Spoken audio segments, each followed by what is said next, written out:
Mi hijo me dejó completamente solo en la víspera de Año Nuevo.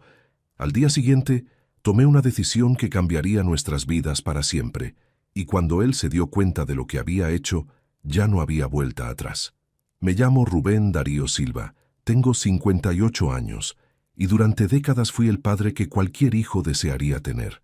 Renuncié a todo por mi hijo Diego, mi carrera, mis sueños, mi propia vida. Pero en la noche del 31 de diciembre, mientras miraba mi teléfono con las manos temblorosas, comprendí algo devastador. Para él yo ya no importaba. Antes de continuar con mi historia, quiero pedirte un favor. Este canal está a punto de alcanzar los 10.000 suscriptores, y cada persona que se suscribe me ayuda a seguir compartiendo estas historias reales que nos hacen reflexionar sobre la familia, el amor y el respeto. Si esta historia te está tocando el corazón, suscríbete ahora mismo y déjame un comentario diciéndome ¿desde qué país me estás viendo?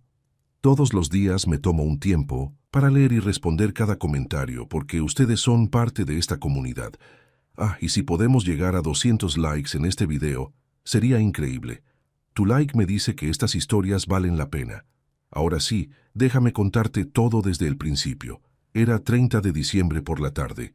Yo estaba en la sala de mi pequeña casa en Puebla, preparando tamales y ponche para recibir el Año Nuevo. Había comprado los ingredientes más frescos del mercado, incluso gasté un poco más de lo que debía, porque quería que la cena con Diego y Camila fuera especial. Llevábamos 3 meses sin vernos y yo solo quería estar con mi hijo. Mi teléfono vibró sobre la mesa. Era un mensaje de Diego. «Papá, este año voy a pasar el Año Nuevo con mis suegros. Disculpa, prometo que el próximo año vienes con nosotros».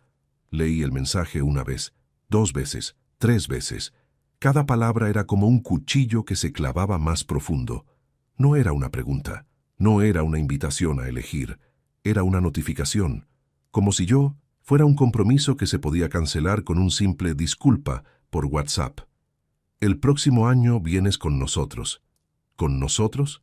¿Como si yo fuera un invitado de segunda categoría en la vida de mi propio hijo? Me quedé en silencio, mirando la pantalla hasta que se apagó sola. No respondí, no llamé, no supliqué.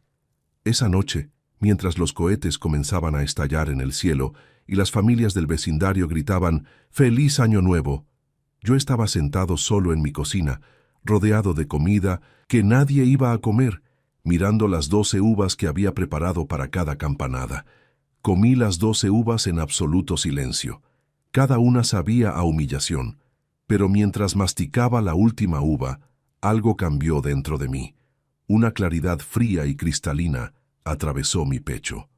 A la mañana siguiente, 1 de enero, me levanté antes del amanecer.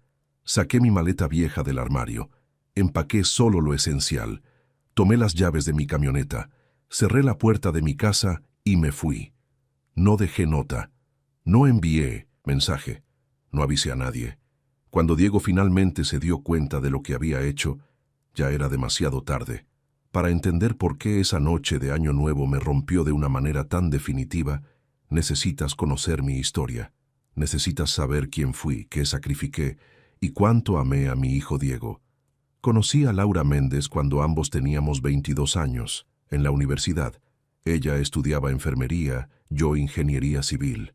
Nos enamoramos con esa intensidad que solo existe cuando eres joven y crees que el amor todo lo puede. Nos casamos 2 años después en una ceremonia sencilla pero llena de promesas. Diego nació cuando yo tenía 28 años. Recuerdo sostenerlo por primera vez en el hospital, tan pequeño, tan frágil, y jurarle en silencio que siempre lo protegería, que siempre estaría ahí. Laura era una madre extraordinaria. Cantaba canciones de cuna mientras lo mecía, le leía cuentos cada noche, llenaba nuestra casa de risas. Éramos felices. Pobres, sí, pero felices. Yo trabajaba como ingeniero en una constructora, y aunque el salario era modesto, alcanzaba para darnos una vida digna. Pero la vida te enseña que la felicidad puede romperse en un instante. Diego tenía apenas 7 años cuando Laura comenzó a sentirse mal. Dolores de cabeza constantes, fatiga extrema. Al principio pensamos que era estrés del trabajo. Cuando finalmente fuimos al médico, el diagnóstico cayó sobre nosotros como un edificio derrumbándose. Cáncer cerebral agresivo, etapa avanzada. Los siguientes 8 meses fueron una pesadilla.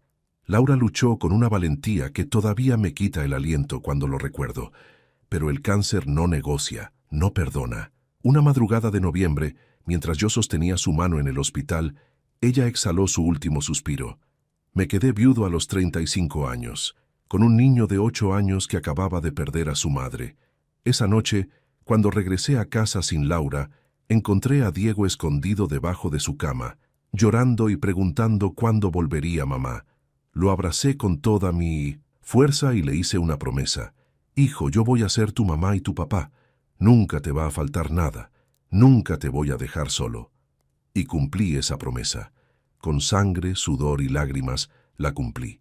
Rechacé una promoción laboral que requería viajar constantemente porque no quería dejar a Diego solo con niñeras. Mientras otros ingenieros de mi generación ascendían en sus carreras, yo elegí proyectos locales, menos pagados, pero que me permitían estar en casa cada noche para ayudarlo con la tarea. Me levanté cada madrugada durante 10 años para prepararle el desayuno antes de la escuela. Aprendí a cocinar sus comidas favoritas viendo videos en YouTube. Asistí a cada partido de fútbol, cada festival escolar, cada junta de padres de familia. Cuando los otros niños llegaban con sus madres, Diego llegaba conmigo, y yo me aseguraba de que nunca se sintiera menos.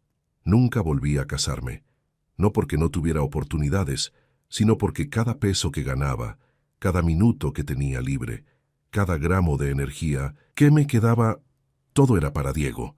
Cuando llegó el momento de la universidad, Diego quería estudiar arquitectura en la Ciudad de México, en una universidad privada y cara. Yo trabajé turnos dobles, fines de semana. Tomé proyectos freelance que me dejaban agotado. Vendí el carro que Laura y yo habíamos comprado juntos, nuestro único lujo, para pagar la inscripción. Durante 5 años, pagué cada colegiatura, cada libro, cada material. Me mudé a una casa más pequeña para ahorrar en renta. Dejé de comprarme ropa nueva. Mis zapatos tenían agujeros en las suelas, pero los zapatos de Diego eran nuevos. ¿Y sabes qué? No me arrepentía de nada. Porque cuando Diego se graduó con honores, cuando subió a ese estrado a recibir su título, cuando me abrazó y me dijo, «Gracias, papá, nada de esto hubiera sido posible sin ti», sentí que todo el sacrificio había valido la pena. Ese fue el Diego que yo crié, el joven noble, agradecido, de buen corazón, que entendía el valor del esfuerzo y el amor. Pero entonces apareció Camila Cruz en su vida. Diego la conoció en su primer trabajo como arquitecto, en un despacho importante de la Ciudad de México. Camila era la hija del dueño de una cadena de ferreterías, familia con dinero, contactos, influencias.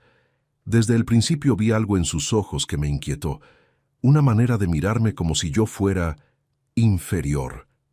Pero Diego estaba enamorado, y yo quería su felicidad por encima de todo.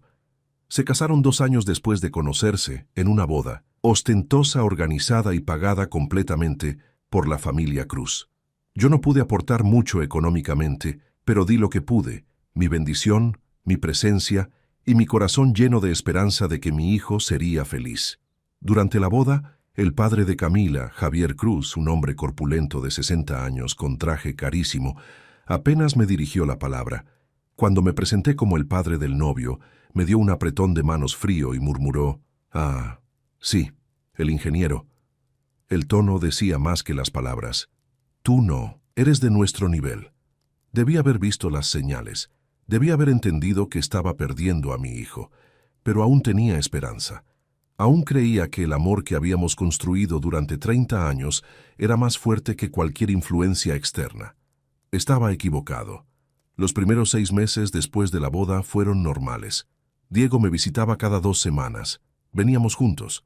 Me contaba sobre sus proyectos en el trabajo. Camila venía con él, aunque siempre parecía distraída, revisando su teléfono, con prisa por irse. Pero poco a poco, las visitas se volvieron más espaciadas. Primero fue una vez al mes, luego cada 2 meses. Las llamadas telefónicas, que antes eran semanales, se convirtieron en mensajes esporádicos de «¿Cómo estás, papá?», sin verdadero interés en la respuesta. Cuando yo preguntaba si podía visitarlos en la Ciudad de México, Siempre había excusas. Esta semana está complicada, papá. Camila tiene un evento familiar. Mejor otro día. Estamos muy ocupados con el trabajo. Primera vez que sentí la punzada real del rechazo fue en el cumpleaños número 30 de Diego.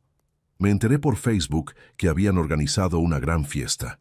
Había fotos, globos dorados, mesa de postres elegante, amigos vestidos formalmente, la familia Cruz al completo posando con Diego y Camila. Yo no había sido invitado. Llamé a Diego esa noche con la voz temblorosa. Hijo, vi las fotos de tu cumpleaños. Se veía muy bonito. Hubo un silencio incómodo. Ah, sí, papá. Es que fue algo organizado por la familia de Camila muy de último momento. No quería molestarte para que viajaras hasta acá.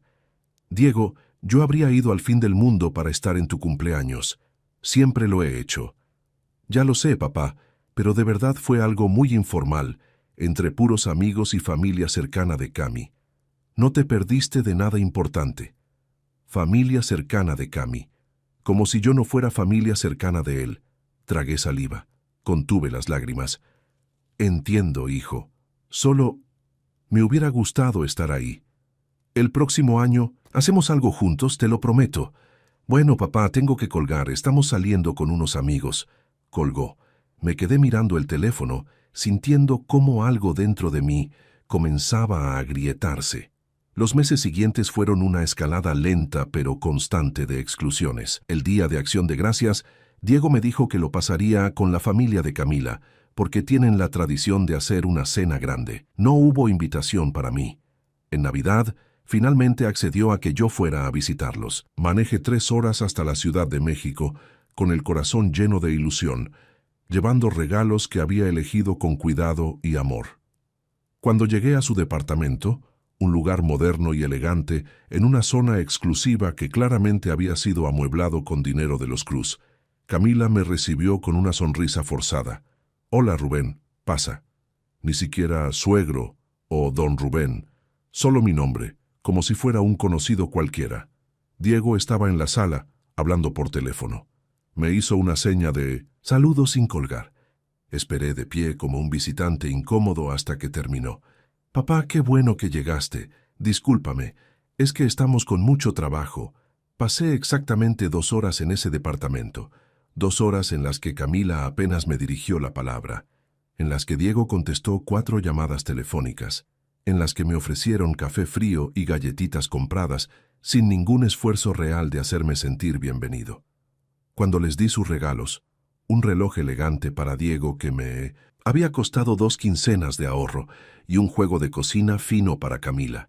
Ellos me dieron una canasta navideña genérica de esas que las empresas regalan a sus empleados.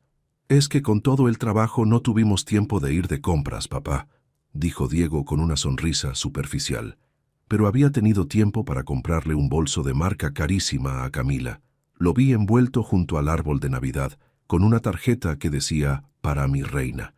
Cuando me despedí, Diego me abrazó rápidamente. «Gracias por venir, papá. Nos vemos pronto». No hubo «nos vemos pronto». Pasaron 4 meses hasta la siguiente vez que lo vi.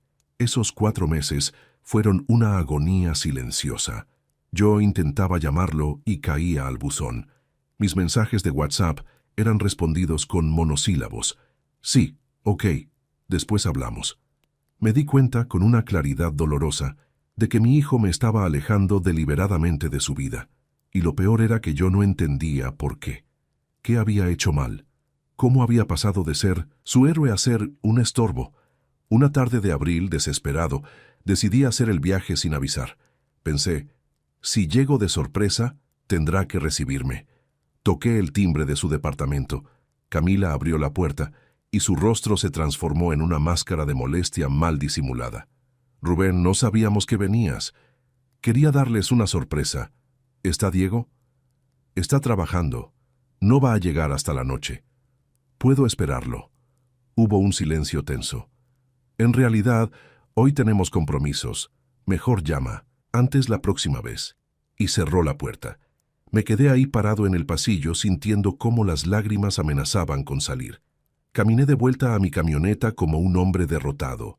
Esa noche, Diego me mandó un mensaje. «Papá, Camila me contó que viniste sin avisar. No puedes hacer eso. Tenemos nuestras rutinas y compromisos. La próxima vez avisa con anticipación. Me regañaba. Mi propio hijo me regañaba por querer verlo. Respondí con manos temblorosas.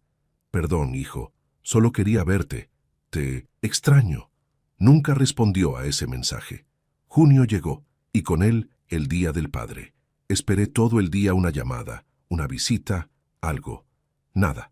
A las 11 de la noche recibí un mensaje. Feliz día, papá. Perdón por no llamar. El día estuvo pesadísimo. 3 líneas. Eso era lo que yo valía. Julio, agosto, septiembre pasaron en una neblina de soledad y abandono. Yo seguía trabajando, seguía viviendo, pero sentía como si estuviera desapareciendo lentamente, como si mi existencia ya no importara para la única persona que le había dado sentido a mi vida. Y entonces llegó diciembre, el mes que cambiaría todo para siempre. El 15 de diciembre recibí una llamada de Diego. Mi corazón dio un salto de alegría. Finalmente, después de meses de frialdad, mi hijo me llamaba.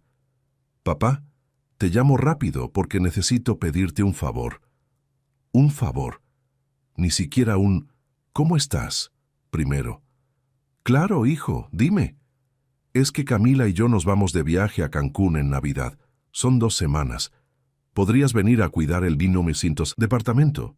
Es que no queremos dejarlo solo y tú podrías quedarte aquí. Así aprovechas y estás cómodo. Me quedé mudo por un momento. ¿Van a estar fuera en Navidad? Sí, es un viaje que los papás de Camila organizaron para toda la familia. Resort todo incluido, ya sabes. Es una oportunidad increíble. Entiendo. ¿Y pensaste en invitarme? Hubo una pausa incómoda. Papá, es un viaje familiar de los Cruz. Son como 15 personas, todos del lado de Camila. Tú te aburrirías. Además, alguien tiene que cuidar el departamento. En ese momento entendí con una claridad brutal. Yo no era parte de su familia. Yo era el empleado de confianza al que le dejan las llaves. Hijo, yo había pensado que pasaríamos la Navidad juntos. Hace 2 años que no pasamos una Navidad realmente juntos. Papá, no empieces con eso. Ya estamos grandes, ya no es como antes. Además, te estoy ofreciendo que te quedes en nuestro departamento. Es cómodo, hay televisión, puedes relajarte. No quiero cuidar tu departamento, Diego. Quiero estar contigo en Navidad. Su tono cambió, se volvió impaciente, molesto. ¿Sabes qué? Olvídalo. Le pediré a los vecinos que revisen. Pensé que te haría un favor, pero parece que todo tiene que ser un drama contigo. ¿Un drama? Diego, soy tu padre. Solo quiero... Tengo que colgar, papá. Hablamos después. Y colgó. Me dejó con las palabras en la boca, con el corazón hecho pedazos. La Navidad llegó y la pasé completamente solo. Ni siquiera una videollamada. Diego publicó en Instagram fotos de la playa, de cenas elegantes, de brindis con champán, de la familia Cruz al completo disfrutando del paraíso. Yo cené una sopa instantánea mientras veía películas viejas en la televisión, tratando de no pensar en cómo había llegado hasta ese punto. El 28 de diciembre decidí hacer un último intento. Los llamé por videollamada. Camila contestó. ¿Sí, Rubén? Hola, Camila. ¿Cómo están? ¿Está Diego? Estamos en la alberca. ¿Pasa algo urgente? No. Solo quería saludarlos, escuchar la voz de mi hijo. Está ocupado ahorita. Te llama después. Camila, espera. Quería preguntarles sobre el año nuevo. Pensé que tal vez cuando regresen podríamos... Ay, Rubén, no puedo hablar ahorita. Se nos está enfriando la comida. Luego hablamos, ¿sí? Y colgó. Nunca me pasaron a Diego. Ni siquiera un «Hola, papá, te quiero». Esa noche lloré como no lloraba desde la muerte de Laura.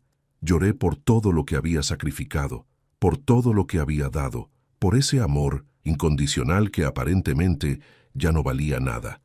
El 30 de diciembre por la mañana comencé a preparar la cena de Año Nuevo con un último hilo de esperanza. Tal vez Diego recordaría que yo existía, tal vez vendría. Fui al mercado, compré todo lo necesario para hacer tamales de mole, el platillo favorito de Diego desde niño. Compré ponche de frutas frescas, pan dulce, turrón. Gasté más de lo que tenía, pero no me importó.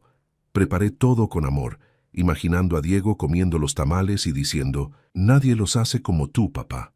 A las 4 de la tarde del 30, mientras terminaba de envolver los tamales, mi teléfono vibró. Era un mensaje de Diego. «Papá, este año voy a pasar el año nuevo con mis suegros.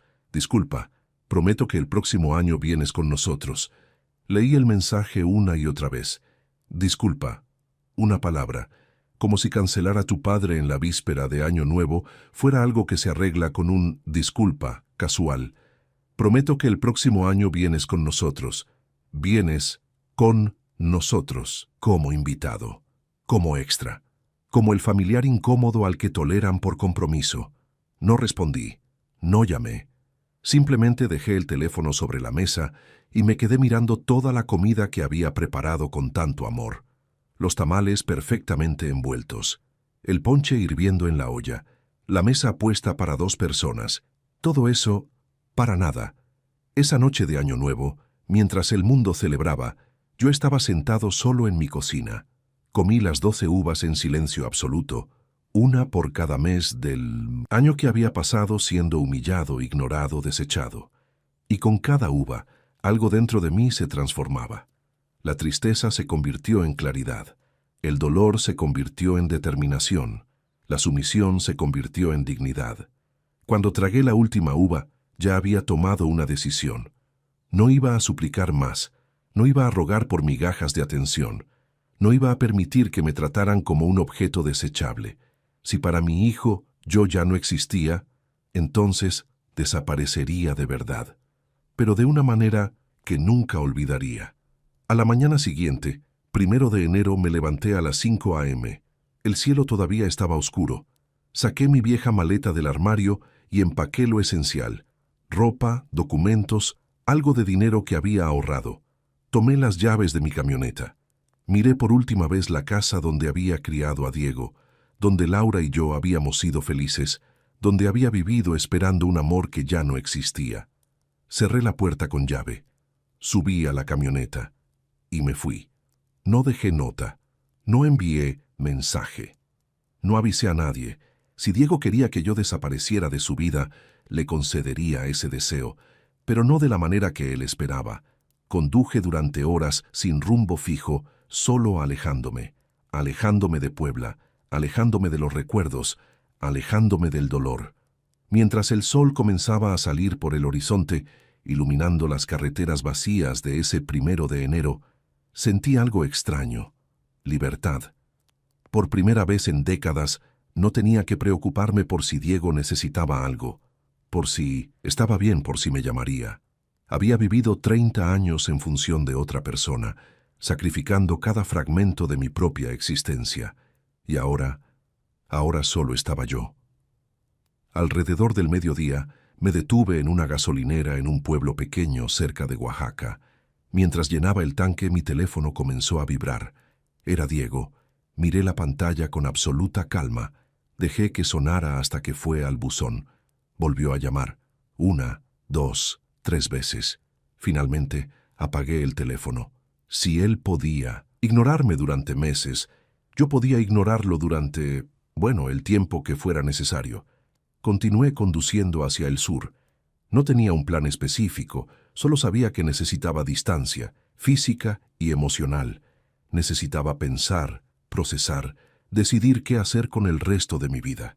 Porque a los 58 años me di cuenta de algo fundamental. Todavía tenía vida por delante. Todavía podía ser algo más que el padre olvidado de Diego.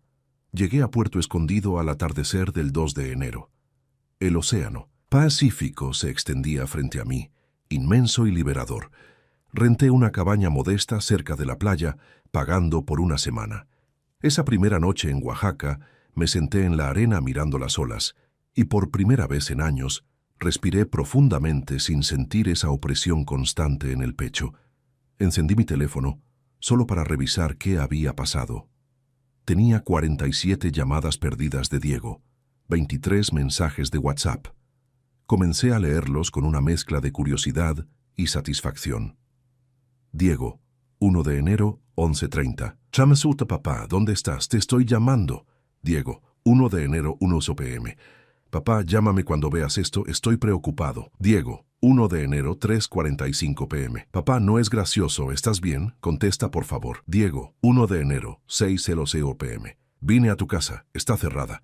Los vecinos no te han visto, ¿dónde estás? Diego, 1 de enero, 8:30 p.m. Papá, voy a llamar a la policía si no me contestas, me estás asustando. Diego, 2 de enero, 7:00 a.m. Reporté tu desaparición. ¿Qué está pasando? ¿Por qué te fuiste? Al menos dime que estás bien. Leí cada mensaje sintiendo una mezcla extraña de emociones. Parte de mí sentía una oscura satisfacción. Ahora él sabía lo que se sentía ser ignorado, estar preocupado, no tener respuestas. Pero otra parte de mí, la parte que siempre había sido padre, sentía una punzada de culpa. Escribí un solo mensaje. Estoy bien. Necesito tiempo solo. No me busques. Y volví a apagar el teléfono. Los siguientes días fueron los más extraños y reveladores de mi vida. Me despertaba sin alarma, sin obligaciones, sin el peso de esperar una llamada que nunca llegaba. Caminaba por la playa descalzo, sentía la arena entre los dedos, el sol en la cara. Comía en restaurantes locales, hablaba con pescadores, con otros viajeros. Una tarde, en un pequeño café frente al mar, conocí a un hombre llamado Esteban. Tenía unos 65 años, cabello completamente blanco, piel curtida por el sol. Nos pusimos a conversar y de alguna manera terminé contándole todo. La muerte de Laura, los sacrificios por Diego, el abandono, mi escape. Esteban me escuchó en silencio, asintiendo ocasionalmente. Cuando terminé, tomó un sorbo de su café y dijo algo que me cambió la perspectiva. Rubén, ¿sabes cuál es el problema de los padres que sacrifican todo por sus hijos? Que les enseñan que el amor no tiene costo, que pueden tomar y tomar sin dar nada a cambio. Tu hijo no te valora porque nunca le enseñaste que tenías valor más allá de lo que podías darle. Sus palabras me golpearon como un puñetazo. Tenía razón. Yo había sido tan obsesivo en darle todo a Diego, en ser el padre perfecto, que nunca le había enseñado a valorarme como persona, solo como proveedor, como herramienta. ¿Y qué hago ahora?, pregunté con voz ronca. Ahora te encuentras a ti mismo y decides si ese hijo merece volver a estar en tu vida y bajo qué términos. Esa noche, caminando por la playa bajo las estrellas, comencé a tomar decisiones reales. Primero, no volvería a suplicar por amor, nunca más. Segundo, reconstruiría mi vida con o sin Diego. Tercero, si Diego quería volver a ser parte de mi vida, tendría que ganárselo, como yo me lo había ganado durante 30 años. Al cuarto día en Puerto Escondido, encendí mi teléfono nuevamente. Esta vez había más de 80 mensajes, pero ahora también había mensajes de Camila. Camila, 3 de enero. Rubén, Diego está desesperado. Por favor, al menos dile que estás vivo. Esto ya es demasiado. Interesante. Ahora era demasiado. Yo desaparecía. Pero cuando ellos me ignoraban por meses, eso estaba perfectamente bien. También había mensajes de números desconocidos. Aparentemente Diego había contactado a viejos amigos míos, a antiguos compañeros de trabajo, buscándome desesperadamente. El mensaje más reciente era de esa misma mañana. Diego, 4 de enero, 8:00 a.m. Papá, por favor, necesito hablar contigo. Entiendo que estás enojado. Tienes razón en estarlo. Solo, por favor, dame la oportunidad de explicarte, de hablar, de arreglar esto. Te amo. Siempre te he amado. Cometí errores horribles. Por favor, vuelve. Leí ese mensaje varias veces. Te amo. Siempre te he amado. ¿De verdad? ¿Dónde estaba ese amor en los últimos 2 años? ¿Dónde estaba cuando me dejó solo en Navidad? Cuando me excluyó de su vida sistemáticamente. Pero había algo en ese mensaje que era diferente. Había vulnerabilidad. Había reconocimiento de error. ¿Sería suficiente? Decidí responder, pero no de la manera que él esperaba. Diego, estoy bien. Estoy donde necesito estar. Cuando esté listo para hablar te buscaré, no antes. Respeta eso. Su respuesta llegó en segundos. ¿Dónde estás? Voy para allá. Necesito verte. No, esto no funciona así. Ya no. Papá, por favor. Bloqueé temporalmente su número. Sonó cruel, lo sé. Pero necesitaba que Diego entendiera algo fundamental. Que yo no era un objeto que podía recoger cuando le convenía. Que yo era una persona con dignidad, con límites, con el derecho a ser valorado. Pasé 2 semanas completas en Puerto Escondido. En ese tiempo algo extraordinario sucedió. Comencé a recordar quién era Rubén Darío Silva, más allá de ser padre. Retomé contacto con un antiguo colega ingeniero que tenía un proyecto en Oaxaca. Me ofreció trabajo freelance, diseñando sistemas de irrigación para comunidades rurales. Acepté. Comencé a hacer ejercicio por las mañanas, corriendo por la playa.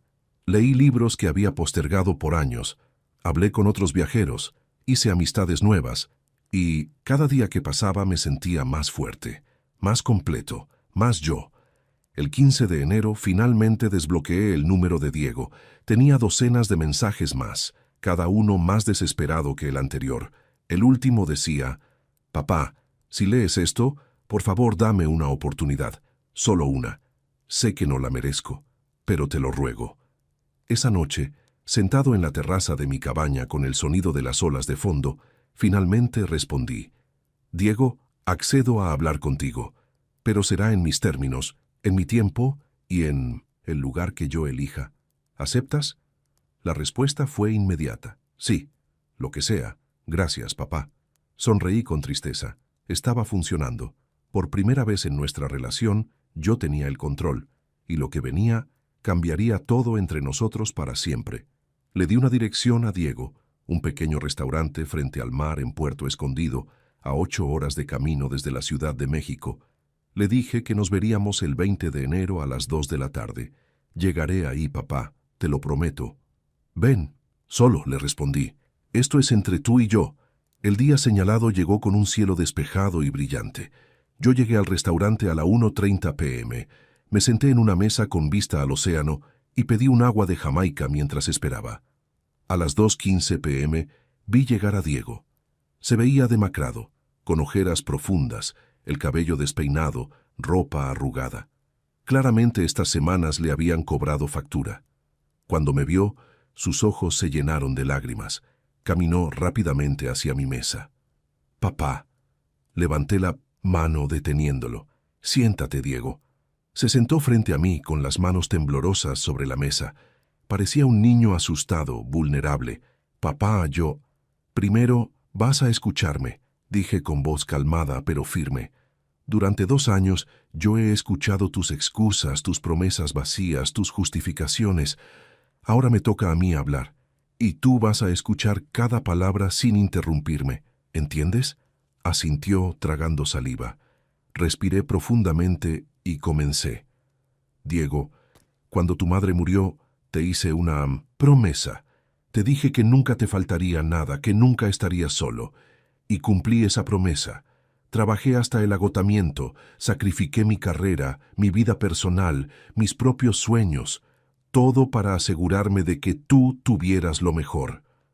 Las lágrimas comenzaron a rodar por las mejillas de Diego. «Nunca te pedí nada a cambio, porque eso es lo que hacen los padres, aman incondicionalmente. Pero incondicionalmente no significa sin dignidad, no significa que puedas pisotearme, ignorarme, excluirme y esperar que yo siempre esté ahí esperando como un perro fiel». «Papá, lo siento, yo...». «No he terminado», lo interrumpí.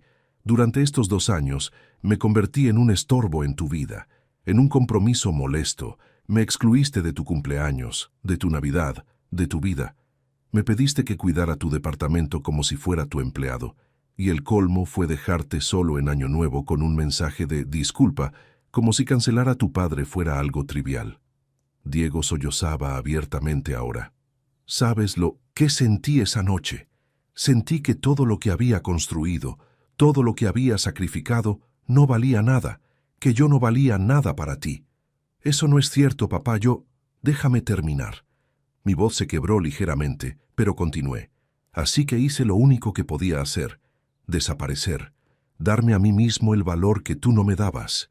¿Y sabes qué descubrí en estas semanas? Que yo soy más que el padre de Diego, que tengo valor por mí mismo, que merezco respeto, amor verdadero, no migajas de atención, cuando te conviene. Hice una pausa, mirándolo directamente a los ojos. Diego, te amo, siempre te amaré.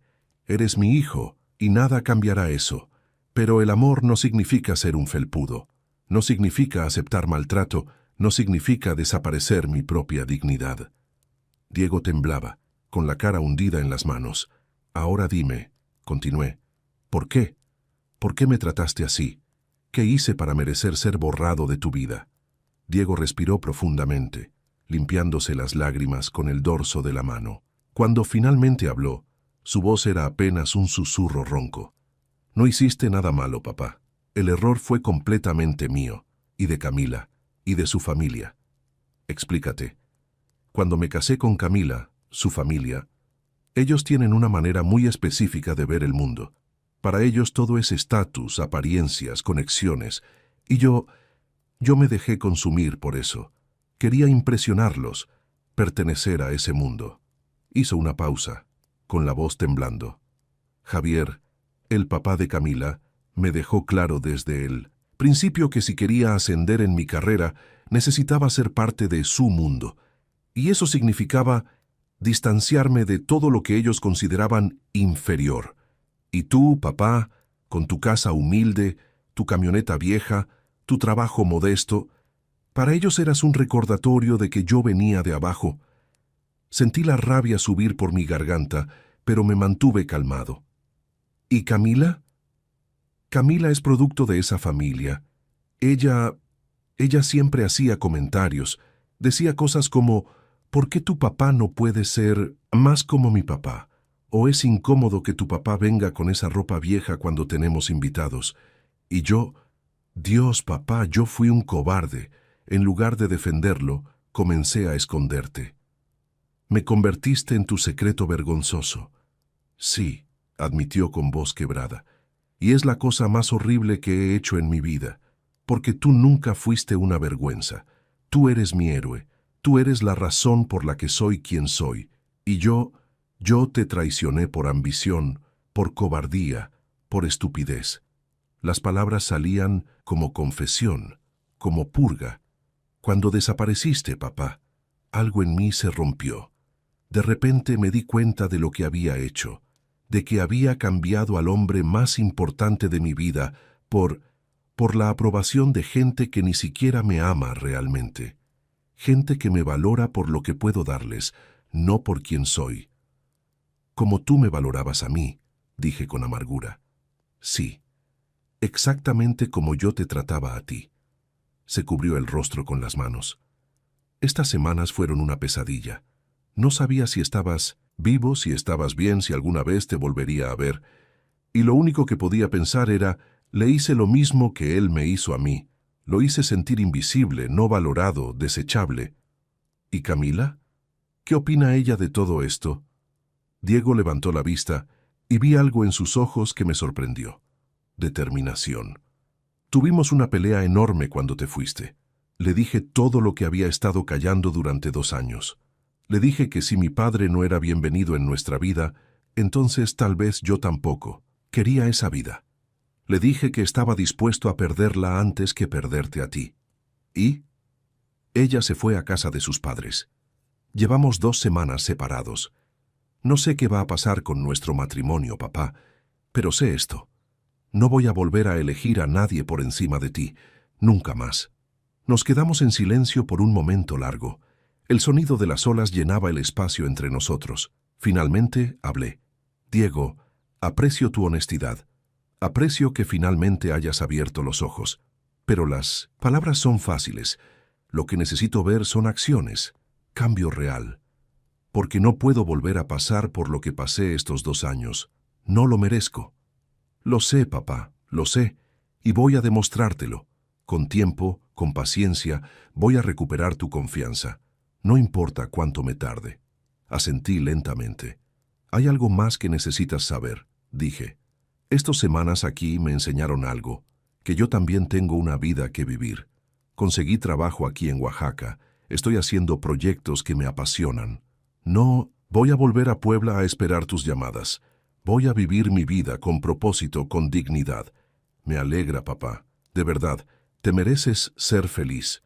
Si quieres ser parte de mi vida nuevamente, serás bienvenido, pero bajo términos diferentes. No más excusas, no más exclusiones, no más ser tratado como ciudadano de segunda clase. ¿Está claro? Completamente claro. Diego extendió su mano sobre la mesa. ¿Podemos empezar de nuevo? ¿Puedo ganarte de vuelta? Miré su mano extendida. Vi al niño de 1908 años llorando bajo la cama después de perder a su madre. Vi al joven graduándose con honores gracias a mis sacrificios, pero también vi al hombre que me había lastimado profundamente. ¿Podía perdonar? Sí, pero ¿podía olvidar? Nunca. Tomé su mano. Puedes intentarlo, hijo, pero esto no se arregla en un día. Va a tomar tiempo. Todo el tiempo que necesites, papá. Todo el tiempo del mundo. Han pasado 6 meses desde aquel encuentro en Puerto Escondido, y mi vida ha cambiado de maneras que nunca imaginé. Me quedé en Oaxaca, renté un pequeño departamento con vista parcial al mar y acepté el trabajo de tiempo completo diseñando proyectos de ingeniería para comunidades rurales. Es un trabajo significativo, bien pagado, y por primera vez en décadas lo hago para mí mismo, no por obligación. Diego cumplió su palabra. Al principio fue difícil para ambos. La confianza rota no se repara con promesas, se repara con acciones consistentes. Comenzó a visitarme cada 2 semanas, manejando las 8 horas desde Ciudad de México sin quejarse. Llegaba los viernes por la noche y se quedaba todo el fin de semana. No hablábamos solo por teléfono, pasábamos tiempo real juntos, caminábamos por la playa, cocinábamos juntos, trabajábamos en pequeños proyectos de la casa. Me escuchaba cuando hablaba, realmente escuchaba, sin revisar su teléfono cada 5 minutos. En marzo vino a visitarme y me trajo una sorpresa. Había enmarcado una foto vieja de él, Laura y yo cuando Diego tenía 5 años, todos sonriendo en el parque. La colgó en mi sala con sus propias manos, para que nunca olvides que eres el centro de mi historia, papá, siempre lo has sido. Ese día lloré. Fueron lágrimas de sanación. En cuanto a Camila, las cosas tomaron un rumbo que, honestamente, me sorprendió. Después de nuestra separación temporal, ella y Diego tuvieron conversaciones largas y difíciles sobre sus valores, sus prioridades, sobre qué tipo de familia querían construir. En abril, Camila vino conmigo. Sin Diego, solo ella. Llegó a mi puerta con los ojos rojos, nerviosa. «Don Rubén, necesito hablar con usted». La invité a pasar. Nos sentamos en la terraza. «Quiero pedirle perdón», comenzó con voz temblorosa. «Usted no me conoce realmente, y las pocas veces que interactuamos yo fui horrible, fría, despectiva, y fue porque yo vengo de una familia donde el amor se mide por el dinero, por el estatus, por las apariencias. Pero Diego me hizo ver que eso es vacío, que el amor real se parece a lo que usted le dio a él durante 30 años. Hizo una pausa, limpiándose las lágrimas. «No espero que me perdone de inmediato. Solo quiero que sepa que voy a intentar ser mejor, ser la nuera que usted merece, no la snob insufrible que fui». Fue genuino. Vi en sus ojos la misma vulnerabilidad que había visto en Diego. «Camila», le dije suavemente, «todos cometemos errores. Lo importante es reconocerlos y crecer. Si estás dispuesta a intentarlo, yo también». Desde entonces, la relación ha mejorado, lentamente pero consistentemente. Ya no siento esa tensión cuando habla conmigo. De hecho, la semana pasada me llamó solo para preguntarme cómo estaba, sin ninguna agenda oculta. Es progreso, real y tangible. Diego también tomó decisiones importantes respecto a su trabajo y sus prioridades. Se alejó del despacho donde los Cruz tenían influencia y abrió su propio pequeño estudio de arquitectura. Gana menos dinero, pero es más feliz, más auténtico. Estoy construyendo algo que es mío, papá, como tú lo hiciste. La relación con los Cruz es tensa, pero Diego ya no busca su aprobación obsesivamente. Estableció límites claros. Mi padre es importante para mí. Si no pueden respetarlo, entonces tendremos una relación distante. Javier Cruz no lo tomó bien, pero eventualmente aceptó la realidad. En cuanto a mí, Descubrí algo maravilloso en estos meses, que la vida después de los 58 años puede ser extraordinaria. Hice nuevos amigos, me uní a un grupo de corredores matutinos, incluso salí en 1900 algunas citas con una mujer encantadora llamada Patricia que conocí en un evento comunitario. Nada serio todavía, pero es agradable sentirse visto, valorado, deseado. Descubrí que puedo ser feliz independientemente de si Diego está en mi vida o no. Y paradójicamente, esa independencia hizo nuestra relación más saludable. Hoy, mientras escribo esto desde mi terraza mirando el atardecer sobre el Pacífico, reflexiono sobre todo lo que pasó. ¿Valió la pena desaparecer? Absolutamente. Porque a veces, la única manera de enseñarle a alguien tu valor es retirarlo completamente. La única manera de cambiar una dinámica tóxica es romperla por completo y reconstruirla desde cero. Si estás pasando por algo similar, si sientes que estás dando todo y recibiendo migajas, si sientes que tu amor es dado por sentado, quiero que sepas esto. Tienes derecho a la dignidad, tienes derecho a ser valorado y tienes derecho a alejarte de cualquier relación, incluso familiar, que te haga sentir menos que humano. El amor verdadero no es sumisión, es respeto mutuo, valoración mutua, esfuerzo mutuo. Diego lo aprendió, yo lo aprendí. Y nuestra relación ahora, aunque imperfecta, es infinitamente más sana que antes. A todos los que me están viendo, si llegamos a los 10,000 suscriptores y 200 likes, será gracias a ustedes que estas historias llegan a más personas que necesitan escucharlas. Gracias por acompañarme en este viaje, y recuerden, nunca es tarde para exigir el respeto que merecen. Nunca.